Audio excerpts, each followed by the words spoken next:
my favorite things as a kid was fresh baked bread.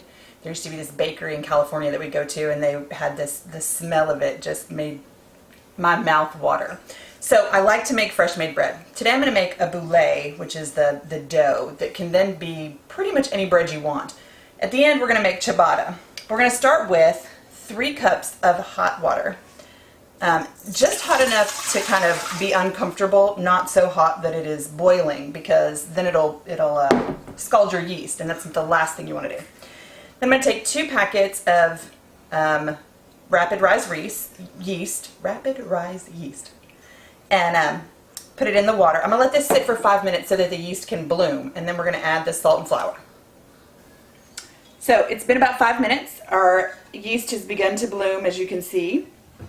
I'm going to take 1.5 tablespoons of salt and add it to the mixture. And then I'm going to take 6.5 cups of flour. Now, most bread recipes that you find have this idea that you should slowly add flour. One of the things I like about this one is that's not what it says. Add it all at once. And put our dough hook in.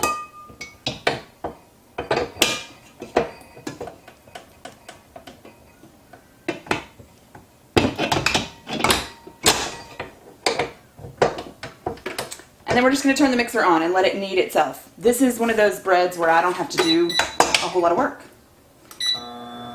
The mixer does it all. It does the kneading, it does the mixing of it all together.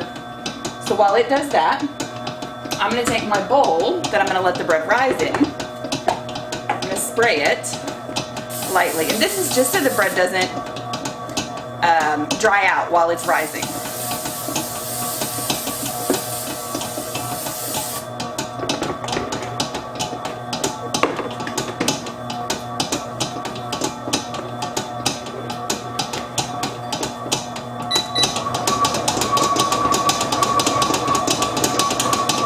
So it needs to mix just until it starts to pull away from the sides.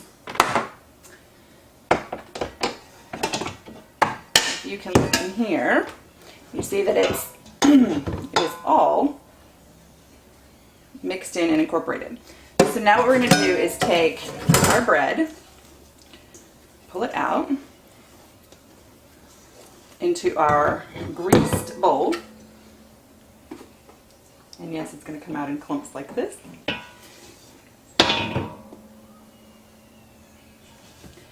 This is going to sit for 2 hours until it doubles in size. We're going to put a lid on it, not airtight, because you don't want it to explode. Remember that yeast is a gas that's going to make everything rise up. But if you put an airtight lid on it, it will explode and bread will go everywhere. So we just put a lid just to sit on top of it. So our ciabatta bread has been, or our boulé, the dough, has been sitting in for 2 hours so that it could rise. It's doubled in size. It's risen, had that dome over it, and then settled back down. So now the next step in this process is to put it in the refrigerator. It's much easier to deal with the cold dough than it is this warm. It'll be sticky and gooey and very difficult. So I put it in the refrigerator for at least 3 hours. You can do it up to 3 days, and then just pull chunks of bread as you want to cook them and make. You can have fresh bread every day if that's what you choose. If you leave it in there for longer than 3 days, you'll have more of a sourdough bread. It still works, it still rises, it still tastes good, it just has that sourdough flavor to it. So we're going to stick this in the refrigerator and we'll be back. So our boulé has been in the refrigerator overnight, our bread dough for our ciabatta. What I'm going to do is take wet hands. This is a really sticky dough. So you either need wet hands or you need floured hands. And depending on what type of bread you want to make, it depends on what hands you use. So the ciabatta has a nice crust on the outside and is kind of chewy and gooey in the middle. That crust forms from the evaporation of the water, which is why I have a thing of water that I just keep putting my hands into. It does not form with flour. So this whole dough, this loaf, needs to be formed with wet hands. And I'm going to make, you can make it any shape you want. You can make a heart of ciabatta. You can make a circle, a round. I'm going to make a loaf. because later today we're having cheesy bread. So this is going to need to set up for about an hour and a half, 2 hours on this pizza peel. What I'm going to do is lift it up, because once it rises, it's going to be really difficult for me to take it off.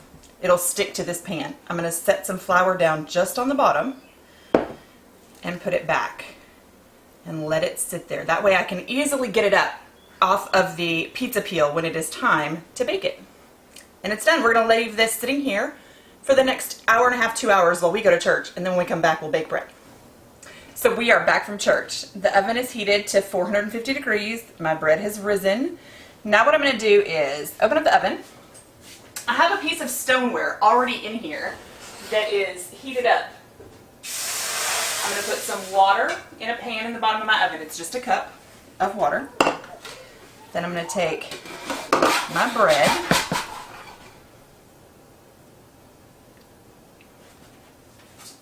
and slide it right onto my hot stoneware.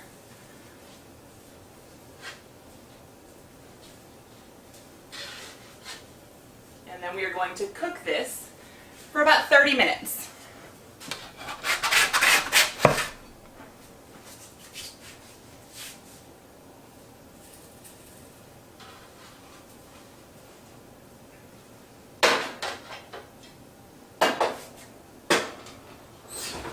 And then we'll be back.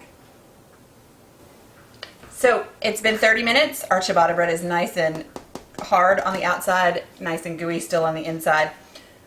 We're gonna give this about 30 minutes to cool down, and then we'll sit down to eat our Easter brunch with fresh baked ciabatta bread.